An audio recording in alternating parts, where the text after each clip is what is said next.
Il-kunċett ta' tmexxija presidenzjali Gonzi PN kien preżentat għall-ewwel darba waqt Rally Nazzjonalista fl-2008. Illum 4 snin wara dan l-istil ta' tmexxija spiċċa kritikat b'mod qawwi, mhux biss mill-oppożizzjoni iżda wkoll mill-membri tal-gvern stess.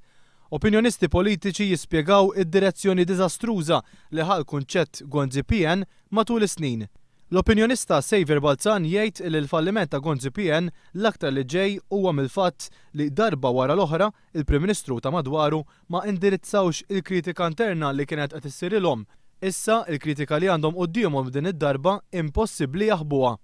Daw ittieħdu for granted, ishom dawn sempliċement naraw jekk insolvuhom jekk billi jew intuhom promotion jew nippruvaw insibulhom post jew nippruvaw ninkwetaw b'xi mod. Dija il-metodu li juża l-Prim Ministru. U fl-aħħar naħseb aċċess spiċċa ma kellux iktar moves jagħmel u spiċċa li ħagambetta waħda kbira.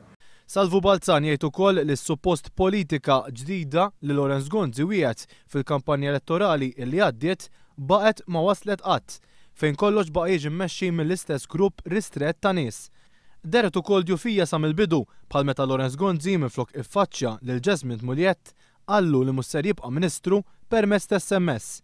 Il-kommentatur politiku Enzo Mintoff iżid jgħid li l-kritika lejn Lawrence Gonzi ma kienx ġejja biss minn grupp wieħed, anzi kienet mifruxa fuq qatt ta' ġenerazzjonijiet, minn dawk akbar bħal John Dalli sa fost l-aktar ġodda bħal Jeffrey Pullicino Orlando u Franco De Bono.